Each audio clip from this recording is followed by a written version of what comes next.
Bueno, buenas tardes, bienvenidos a este capítulo del video podcast Hablemos de Cine de la Fundación Patrimonio Fílmico Colombiano. Y en este capítulo 34 básicamente queremos hablar un poco del western en la cinematografía colombiana. Primero dar un contexto internacional de lo que ha representado el western como género y cuáles han sido como sus aportes a la narrativa cinematográfica. Para entrar un poco, hablar de un tema que me parece fundamental y es analizar desde el punto de vista del género, pero más allá del género, analizar un poco la obra de Ciro Durán en películas que yo, como comentaba antes, me parece embrionaria en términos de western, que es La Paga, pero ya en una cosa potente, ya con toda la característica estética y narrativa del western, que es Aquí Leo Venganza. Entonces, para eso nos acompañan dos invitados bien interesantes para hablar de este tema hoy. Vladimir Durán. Vladimir Durán es actor y es director colombiano, está radicado en Buenos Aires. Obviamente es el hijo del maestro Ciro Durán. Estudió antropología en la Universidad de Montreal y se formó en actuación y dirección de actores en la escuela de Nora Mosenko, ¿no? Realizó estudios de dirección de cinematografía en la Universidad de Cine de Buenos Aires. Dirigió el cortometraje Soy tan feliz, que estuvo en Cannes en el 2011, en el Bafisi fue el mejor corto, y el largometraje Adiós Entusiasmo, que estuvo en la Berlinale en Berlín en el 2017 y premiado en el Bafisi y en el Festival de Cine de Cartagena. Y nos acompaña también Maximiliano Pasarelli. Maximiliano Pasarelli nació en Buenos Aires, estudió en la Universidad del Cine y trabaja como montajista. Ha trabajado con directores como Martín Ragman en La Práctica, El repartidor está en camino. 10 visitas de 2018 fue su primer cortometraje, fue seleccionado en Ficunam, Festifreak y en el DOC Buenos Aires. Entonces, bienvenido Vladimir y Maximiliano. Muchas gracias. Gracias. Y aquí la idea básicamente es como hablar más como desde las percepciones, más que hacer recuentos históricos, que lo podíamos hacer fácilmente, pero pues que es un poco más aburrido y puede ser un poco más fácil también. Pero la idea de convocar el western en esta conversación es mirar un poco el western no como género, que es casi como siempre se ha planteado, sino que propongo que lo hablemos como una herramienta narrativa, es decir, como que esta es mi disculpa para ir a esto. Y creo que en ese sentido el western es uno de los géneros que más da versatilidad de acomodarse a situaciones particulares. Por eso no en vano muchos hablan que, por ejemplo, Los Siete Samuráis de Kurosawa es un western, Sí. ubicado dentro de la temporalidad y dentro del tipo de forma de narrar de Kurosawa, por ejemplo. O los primeros western que existieron, Asalto y Robo a un tren, y ya después llegará John Ford. Todas estas, incluso muchas de las películas de lo que se llamó el cinema nuevo brasilero, por ejemplo, Vidas Secas de Nelson Pereira dos Santos, muchos estudiosos lo ubican dentro de un western del nordeste de Brasil, ¿no? Entonces creo que en ese sentido el western sí es una herramienta muy versátil. Creo que en ciertos casos muy efectiva, tanto para hacer parodia, porque pues el spaghetti western italiano también fue una especie de parodia y fue un western de bajo presupuesto, ¿no? No sé si ustedes lo saben, yo me imagino que sí, pero gracias a eso se surgió el formato cinematográfico de 35 milímetros de dos perforaciones. Claro. O sea, no les alcanzaba la película y lo que se hizo fue una adaptación de la cámara para que la ventanilla de impresión imprimiera dos perforaciones de las cuatro, lo que hacía que la película, la emulsión, durara el doble de lo que duraba normalmente. Entonces es también como es decir, es una anécdota técnica, pero que da fe de toda esta adaptabilidad que ha tenido el western. Entonces la primera pregunta que les quiero hacer es, ¿cómo ven ustedes el western? Puede ser como género, no importa, pero dentro de entre la historia del cine del mundo adaptado a diferentes zonas geográficas distintas al origen norteamericano. Es interesante la pregunta porque para mí, o sea, yo uso el western como código de lectura casi de el cine en general. Pero porque me parece que en el western se da algo muy interesante que se da porque, bueno, en todo western se pone en juego la construcción de una civilización y la construcción de un estado. Y para eso el western lo que reconstruye es la frontera, ¿no? La frontera entre dos espacios, entre dos saberes, que vendrían a ser la civilización y la barbarie. Y a mí hay algo que me interesa particularmente del western, o de ciertos western, que es la figura del cowboy, que vendría a ser esa figura que, insisto, en muchos westerns es la única figura, que se puede pensar como una figura estética, que puede recorrer los dos espacios, que puede cruzar esa frontera. Y eso es posible porque el cowboy es la única figura que tiene tanto el saber de la civilización como el saber de la barbarie. Esto en el western se da por muchos motivos. Por mestizaje, por una relación con la naturaleza mucho más fuerte que la que tiene la gente propia de la civilización, o porque peleó en la guerra y al pelear en la guerra tuvo en contacto con indios y eso lo hizo de alguna manera perder esa pureza norteamericana, esa pureza blanca. Y que es una figura que oscila fácilmente entre ser el más malo o ser el más bueno, y que eso también le da como esas posibilidades tan amplias como personaje. Y lo que me parece súper particular del western es que esa figura, la figura del cowboy, suele estar en la raíz de la construcción de una civilización. Entonces, me parece que esa lectura, la lectura de esta suerte de síntesis que representa el cowboy, puede llevarse a cualquier ámbito de la vida. Porque bueno, se puede pensar que incluso en cada uno de nosotros hay una suerte de pugna entre las cosas que sustentan una civilización y lo propio de la naturaleza, la intuición, como una lucha, digamos, para llevarlo a otros términos, se puede pensar como una lucha entre la razón y la intuición. Entonces, para mí, insisto, es posible leer casi, no sé si la totalidad del cine, pero una gran cantidad de películas a partir de esa idea, de esa línea divisoria y de la conexión que hay entre entre esos dos espacios, entre esas dos formas de adquirir saber. Para la gente que nos escucha y que de pronto nos ve, básicamente es definir el western como un género que realmente lo establecieron fue los críticos más que los mismos realizadores. Claro, ¿no? sí, obvio. Y los historiadores del cine. Pero es un tipo de narración en la frontera oeste norteamericana, en buena parte de lo que era México y que ahora es Estados Unidos, que tiene que ver con California, Texas, y todo eso que se ubicaba ahí en esa región, donde había unos forajidos y había casi siempre eran indígenas, nativos, o eran mexicanos que trataban de pasar la frontera, frente a figuras blancas que eran los cowboys que atacaban a los malos de la película. Ese era como el resumen de lo que en términos de la historia oficial del cine se conoce como western. Es un poco para ubicar el contexto, pero nos interesa mirar todas esas rupturas que se le han hecho a esa oficialidad de la definición del western.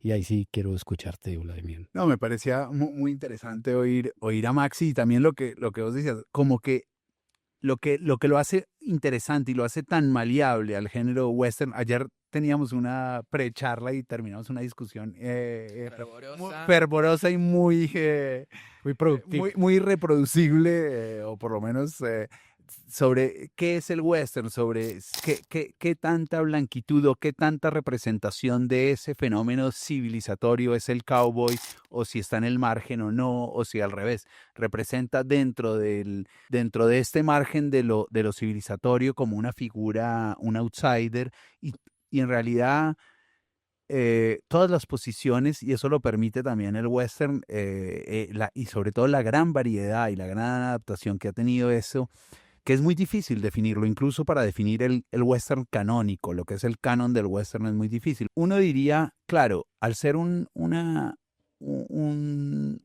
género que trata en su totalidad sobre la expansión a un territorio, a un territorio no del todo conquistado, es un género que le pertenece a América, uno diría.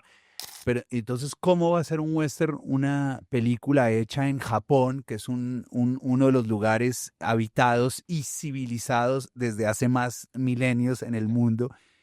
Y porque ahí la frontera pasa a ser otra. La frontera pasa a ser entre un Japón feudal que está desapareciendo y una nueva lógica en el que la figura del samurái deja de existir como tal y pierde su sentido. Entonces el samurái pasa a ser un outsider, pero en el tiempo. O sea, es algo que lleva siglos funcionando y repentinamente empieza a cambiar la lógica del Japón. Entonces la frontera es samurái, cowboy. claro, exacto, es o es una frontera física, es una frontera temporal, o es una frontera psicológica, o es una frontera identitaria, o es una frontera... Pero la idea de frontera, la idea de esa zona gris, digamos, porque la frontera ni siquiera es trazable, sino que va siendo una idea, es muy interesante. Y ahí pasa a ser muy interesante también para todo el cine latinoamericano esa idea, ¿no? Porque finalmente... son concepciones, somos construcciones, estos estados-nación, bien sea o Argentina, o bien sea Colombia, o bien sea Brasil, donde una idea, porque no somos más que una idea nacida del positivismo, o del racionalismo, o la idea del Estado-nación como una identidad central, con una bandera, con una lógica del progreso, nacida del siglo XIX y del siglo XX. Y lo que vino antes, lo que permitió, por un lado, el desastre al que eso nos puede llevar, y por otro lado, pues también una posibilidad de comodidad en el bienestar, porque nunca había habido tanto bienestar en las condiciones de vida del ser humano como hoy en día, digamos. Y entonces, toda esa mezcla hace que sea algo muy, muy interesante, sobre todo para el cine latinoamericano. Entonces, vos nombrabas el Nordestern, que así le decían el Nordestern, que es todo ese movimiento a través de Glauber Rocha, que agarran el western y lo convierten en algo propio de estas zonas. Y creo que no es coincidencia de que ese género primero tenga tanta resonancia a nivel mundial, porque es algo muy arquetípico eso de la frontera, como decía Maxi, ¿no? Como es un lugar en el que estamos todos constantemente, ¿no? Entre esas dicotomías, es algo casi muy junguiano por Carl Jung, lo que representa el western. Y al mismo tiempo es muy obvio que para nuestros países que están en constante tensión entre una herencia amerindia y esta idea, y seguimos en esa tensión, porque finalmente el conflicto colombiano retoma eso y no lo deja de retomar, ¿no?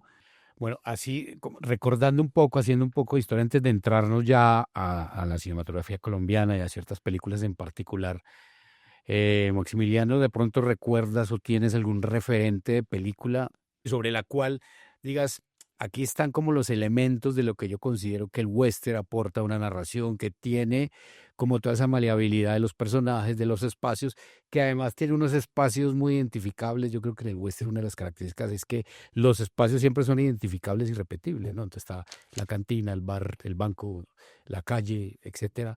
Sí, la De iglesia. pronto la iglesia, pues no falta, que de pronto tener una idea y que sea un referente donde decimos, aquí encontramos muchos de esos elementos que en el western o en una narración que utiliza herramientas del western puedo encontrar. Sí, justo, o sea, debería hacer memoria, estoy pensando porque cuando lo escuchaba hablar ahí, recién pensaba que es curioso que ya hace varios años el western como género, con esos tópicos que vos mencionás, tan claros, es decir, dejó de estar en boga hace bastante, hace mucho que ya no se, digamos que no se hace, obviamente no se hace en western como se producían en la década del 50, hace muchísimos años, pero ni siquiera Estados Unidos está haciendo westerns.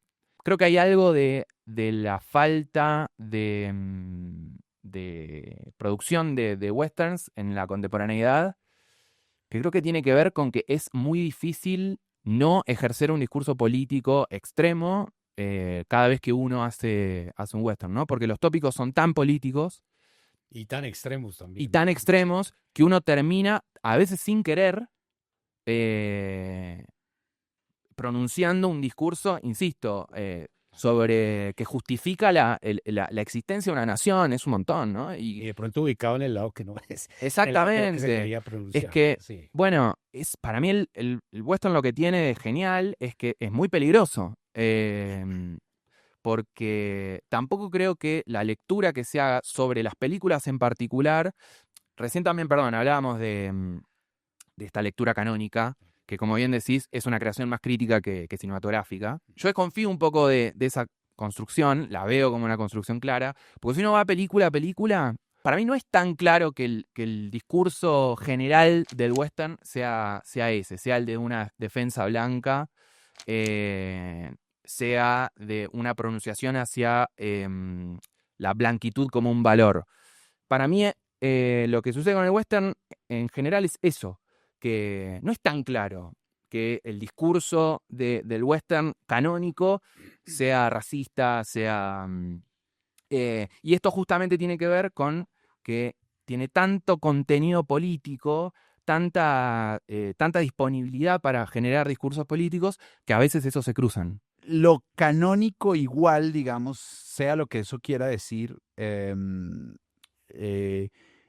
como yo creo que excede a ciertas obras que son icónicas pero no canónicas, Sí. porque el western como tal, en cierto nacimiento, y que después se fue deformando afortunadamente y se fue convirtiendo en algo fronterizo donde agarró mucho más fuerza, pero como tal en su nacimiento sí representaba como, o dentro de una lógica industrial, sí representaba, digamos,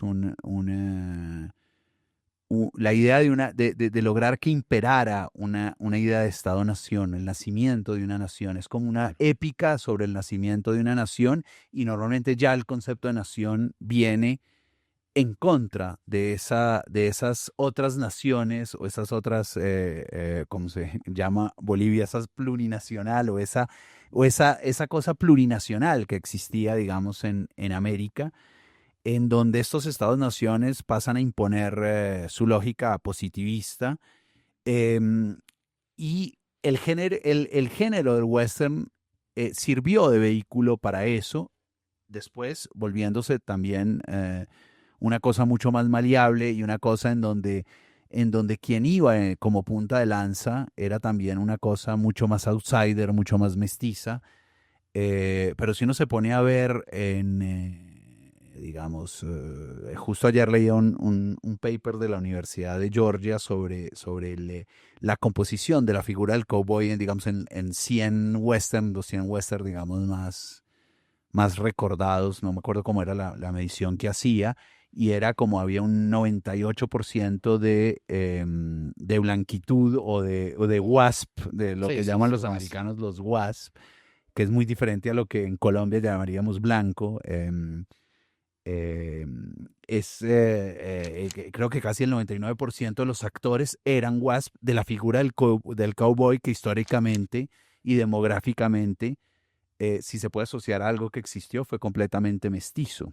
Entonces es muy interesante esa situación del western, y ahí estaba, digamos, nuestra gran discusión entre que si entre el western se revela contra sí mismo,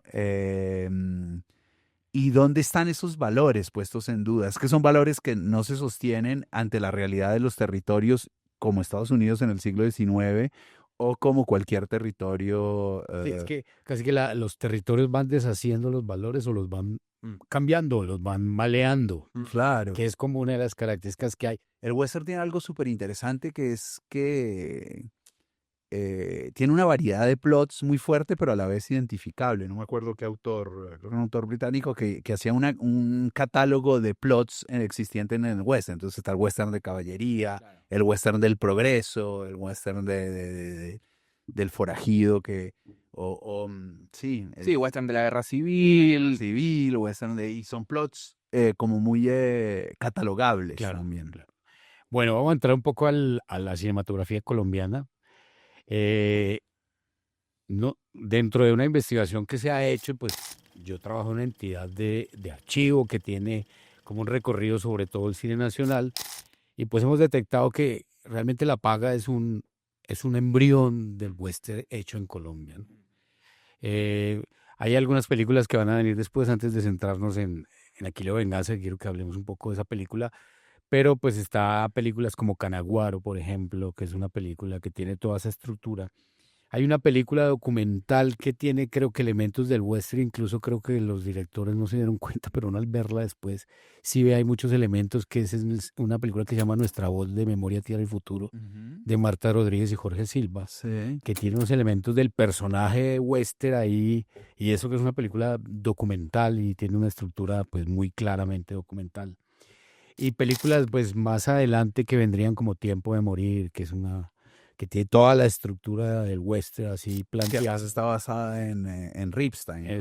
La primera versión la hizo Ripstein Sí. a partir del guión de García Sí, Márquez. de García. Sí, pero estas dos películas, La Paga y en el 62 y después Aquileo Venganza en el 68, creo que están muy hermanadas, obviamente vienen del mismo director, vienen del mismo sentido creativo, hechas con intenciones y con, creo que momentos profesionales diferentes. Totalmente, y contextos. Pero sí me gustaría, Vladimir, que miráramos cómo ves tú La Paga como una primera aproximación a estos elementos del western que obviamente ya después se van a ampliar en Aquileo Venganza, pero yo al observar el tipo de plano, la posición de la cámara, incluso la misma posición de los actores, esas escenas, para los que ya después vean La Paga ya restaurada y con un recorrido maravilloso, cuando estos personajes, cuando él está en la cárcel y piensa de estos personajes que están, que vienen caminando por el pueblo y que hacen como una especie de coreografía,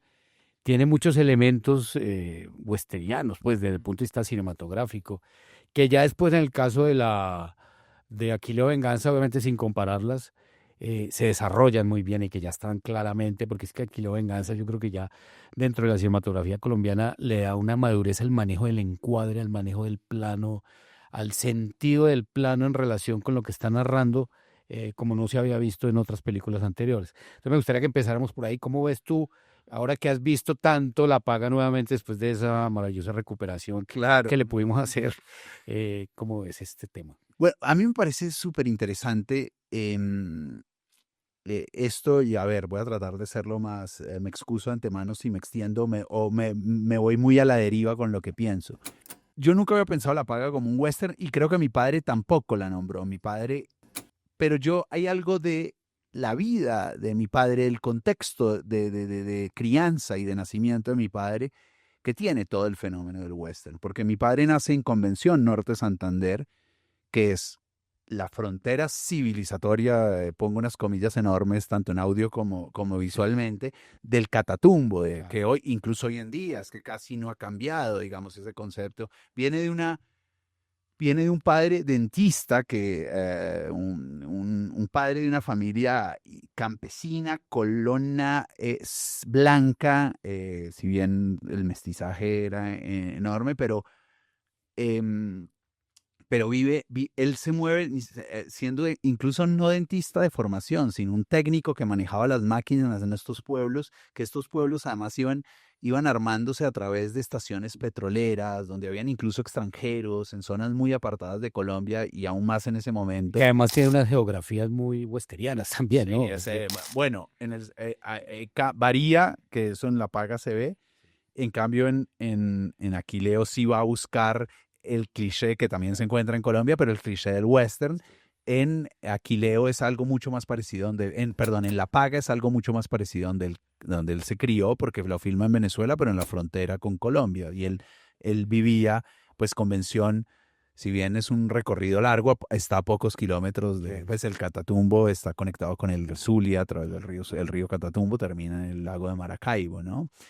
Pero ese lugar donde él creció y esa violencia en la que él creció, que es la propia violencia de Colombia, un padre que era del Partido Conservador en un pueblo que era absolutamente conservador, que tenía muy cerca un pueblo liberal y donde él vivió cosas de violencia y a violencias con rifles, él llegó a oír a sus abuelos hablar de caza del indio motilón. Y él en ese sentido también para él la naturaleza siempre fue una cosa de resguardo, ¿no? Es como una de sus películas favoritas se llamaba, era que la vio tarde, o sea, porque es una película de los 90, que es Un cielo protector, The Sheltering Sky de Bertolucci, que es esta gente perdida, pero la idea de la naturaleza como un lugar protector para él fue hasta su muerte, porque él fue a morir a la naturaleza, su sentido de vida una vez que se vio, entre comillas, fracasado en el cine y como entró en esa crisis después de la toma de la embajada, su sentido de vida fue recorrer ríos, el río Tomo, el río Meta, él se iba solo a recorrer esos lugares, pero creo que es algo que le viene a la infancia, el lugar de irse a la naturaleza como un lugar de resguardo. Y La Paga, como lo predije, me estoy extendiendo, La Paga es un resultado de un entusiasmo político que tiene que ver con que él tenía 23 años, absolutamente muy joven, había llegado a Venezuela después de hacer un recorrido de convención a Ocaña. Él estudió en el Colegio Nacional José Eusebio Cano, internado. Era un colegio como el de mayor reputación académica de toda la zona de Norte Santander extenso, digamos, en Ocaña, y después termina a los 16 en Bogotá, completamente apasionado y deslumbrado por el existencialismo francés, por el teatro del absurdo, por la teoría de la evolución de Darwin, él habiendo vivido en un ambiente hiper ultra católico, casi del siglo XIX, porque pues él nació en 1937, pero en un lugar donde las lógicas eran más las del siglo XIX que esta cosa de posguerra, de crisis de toda esa idea del racionalismo extremo. Y de repente eso también es el western, ¿no? El western son personajes existencialistas también. Uno puede leer el extranjero en código de western. Es como, bueno, maté a un árabe, no entiendo por qué. Hoy murió mi madre, ¿cómo sigue la vida, no? Bueno, él en lo que sí llega es un entusiasmo político, ¿no? Un entusiasmo político muy fuerte, porque él en el 62, que es cuando filma, en realidad La Paga la filma en el 61, se estrena en el 62, se pseudoestrena por la censura. Claro. Él llega a Venezuela en diciembre del 59, o sea, pleno triunfo de la Revolución Cubana, con todo el entusiasmo que eso trae en las juventudes y en la cinefilia latinoamericana. Y todavía no hay una consolidación ni del tercer cine. Glauber Rocha estrena Barravento en el 62. O sea, sí había hacía 2 años, se había estrenado Tiredí de Fernando Birri. Y bueno, Los Olvidados, no tanto antes, porque Los Olvidados 50, 58, ¿no? Creo que 50. Ah, del 50, bueno, 12 años antes. Lo que sí hace mi padre es internarse en la Cinemateca o en lo que precedió a la Cinemateca de Venezuela durante muchos años a ver cine soviético compulsivamente.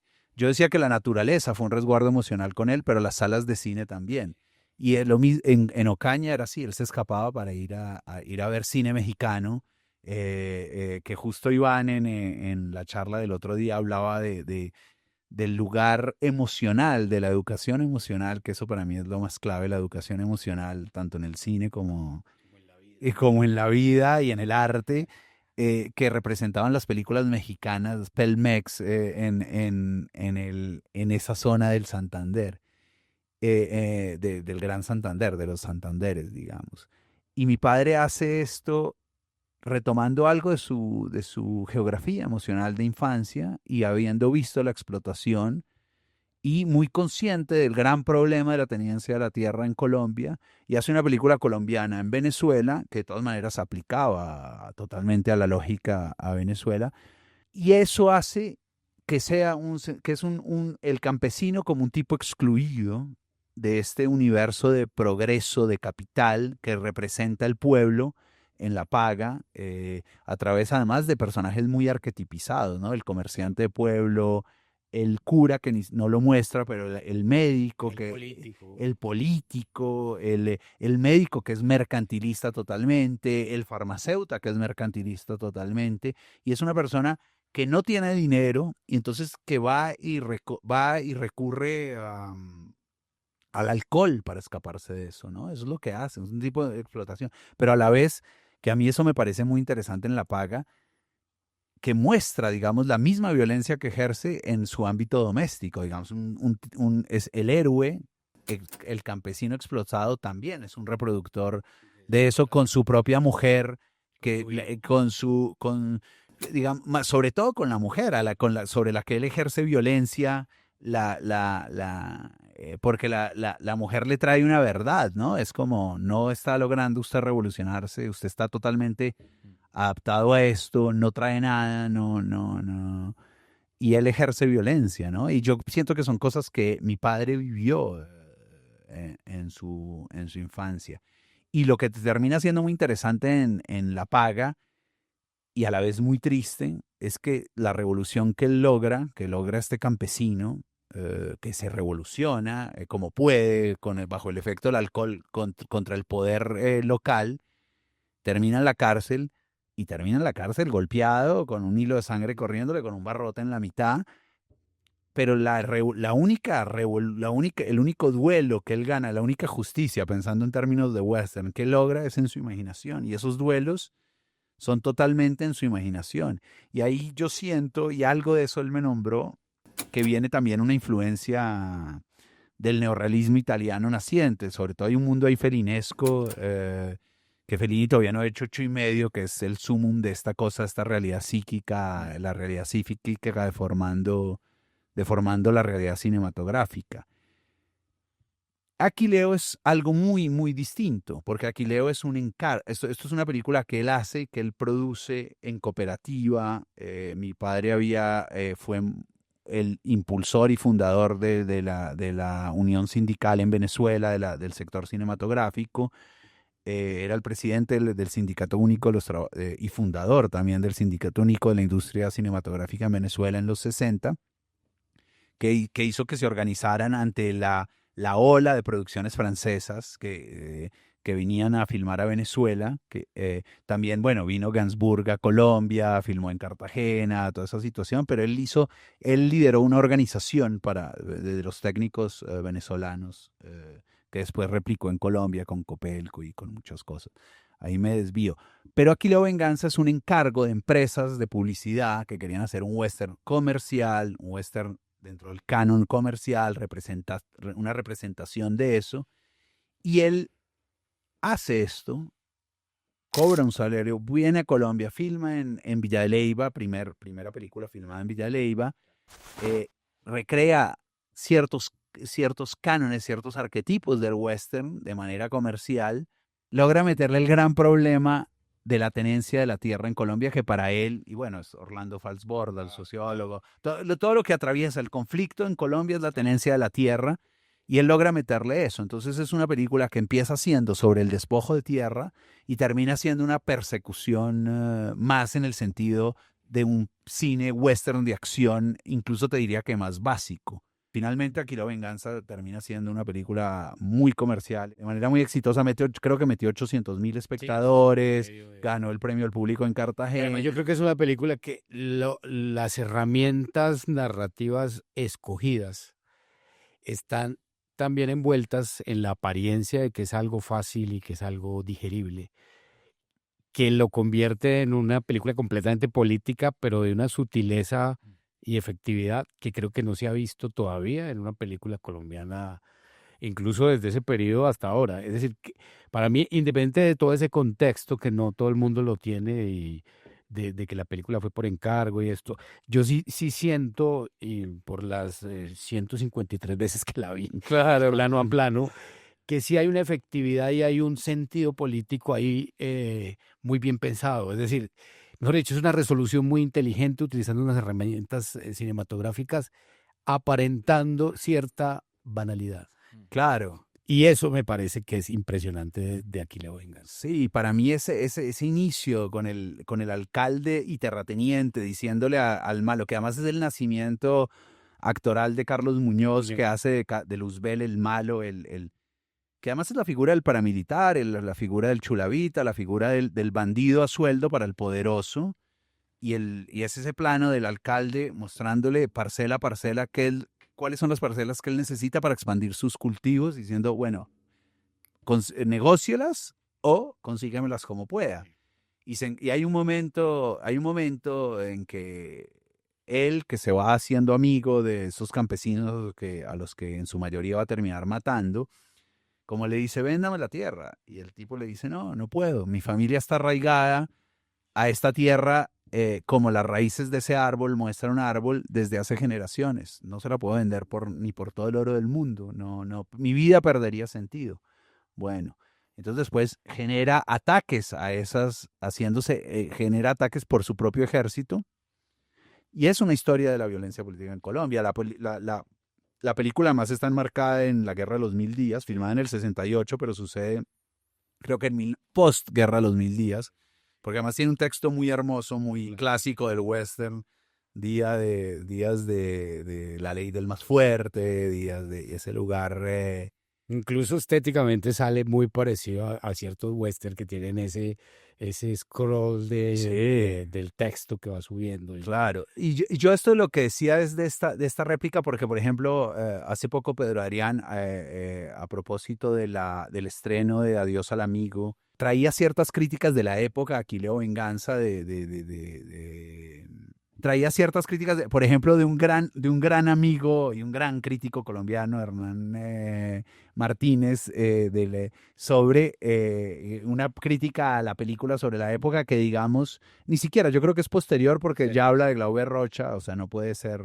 no, sí, porque Glauber Rocha, ya es Aquí leo Venganza, que es 4 años posterior a Barravento, como que habla de lo que hace Glauber Rocha, pero Glauber Rocha hace un cine de autor con el western. Y esto no es cine de autor, esto termina siendo un cine comercial cuyo final de persecución es un final acordado, pero todo lo que él logró traficar con respecto a la violencia política en Colombia en el 68, cuando eso estaba totalmente no dicho por los medios, por el monopolio mediático, digamos, era pleno Frente Nacional, que es prácticamente un partido único que nosotros vivimos, o sea, todo un contexto político en el que el cine, y más un cine pretendidamente masivo y que lo terminó siendo, logra camuflar una realidad en los campos de Colombia que sigue hoy en día, que es el despojo de tierra, la desigualdad en el acceso a la tierra en Colombia. Bueno, Maximiliano, como montajista, ¿cómo viste la película? ¿Cómo viste? ¿Ya viste las dos? ¿Ya? No, Aquileo todavía no la vi. No, vi La Paga. Vi La Paga. No, como editor, no sé si como editor, sino como espectador, como cinéfilo, no, fue una gran sorpresa. También porque hay un gran desconocimiento, al menos voy a hablar por mí, pero también por mis allegados en Buenos Aires. Hay un gran desconocimiento del cine latinoamericano en comparación con el cine del primer mundo, con el cine de Estados Unidos y con el cine europeo. Digamos, está surgiendo un interés muy grande, al menos en Buenos Aires, insisto, eso está pasando, por ver cuáles son las raíces del cine latinoamericano en general y del cine argentino en particular. Entonces, cuando uno se encuentra con algo así que no se entiende bien de dónde salió, sí, es maravilloso. A mí me gustó muchísimo La Paga. Bueno, ya para terminar, quería hacerles una pregunta a nivel de reflexión y es, eh, ¿cómo ven ustedes la cinematografía? Obviamente hemos hablado del western como herramientas que se utilizan, pero ¿cómo ven la utilización de esas herramientas del western en la cinematografía actual y hacia dónde ven ustedes que va la cinematografía con toda esta incidencia de las plataformas, de estas nuevas formas de mercadeo del cine? ¿Cómo lo perciben? Ay, es una pregunta difícil. No, Y es difícil no caer en claro, ese pesimismo, en una lectura nostálgica. de transición generacional o Sí, de viejos nostálgicos, pero sí veo algo muy problemático en la lógica algorítmica y de lo medible inmediatamente y de lo que se vuelve todo medible en cuanto a resultados de vistas, de aceptación, de seguimiento, es todo mucho más medible y mucho más rápidamente medible. Entonces es una inmediatez en la que hay que responder a eso y eso hace que se vuelva todo muy esquemático, ¿no? Es un peligro. Pero yo pienso que la poética personal, así como sucedió en el western y se va deformando, surge como la maleza, surge entre el cemento,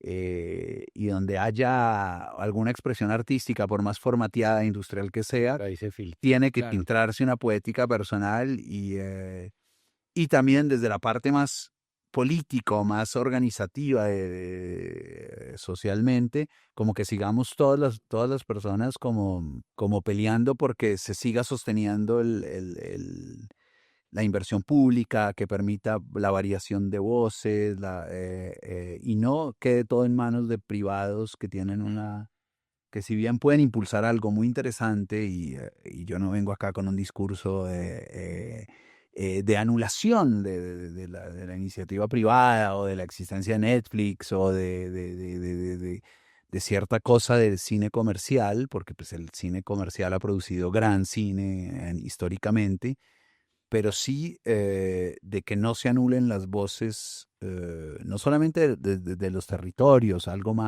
menos centralista, en muchos sentidos simbólicos y territoriales, pero también algo de las lógicas y de las voces y de contar con cierta particularidad en la mirada que solo una inversión pública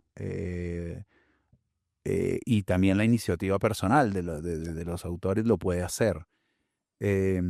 Si no, me parece que es muy peligroso. Bueno, pero es un peligro que uno siente que es propio de esta época, pero que es universal, que es cierta cuestión fascista de imponer una forma al conjunto de la sociedad, digamos. No, y también creo que, de nuevo, esto no creo que sea específicamente contemporáneo, es algo que viene pasando, pero la idea de que lo comercial necesariamente tiene una forma pacata o tiene una forma cuadrada, digamos, de representarse, es algo que no siempre fue así. Es decir, recién lo hablábamos. Bueno, el cine clásico no responde a eso. No, claro. ¿no? Quizás ahora los productores o quienes deciden cuánta plata se le va a dar a cada proyecto, no sé cuán cinéfilos son. No sé si quizás su única preocupación es, bueno, es hacer dinero. Así se siente un poco. Quien más va a medir el mercado va a ser la inteligencia artificial, y ahí es donde lo humano va a empezar a ser Comanche, como ese territorio Comanche. Y ahí es donde desde ahí hay que ser unos forajidos totales y seguir pensando el cine como un lugar, como un lenguaje muy, muy humano. Bueno, entonces agradecer a Vladimir y a Maximiliano por estar acá en esta charla, que creo que fue bastante intensa y productiva. Muchas gracias, estuvo buenísimo. Pronto, muchas gracias. Bueno, gracias.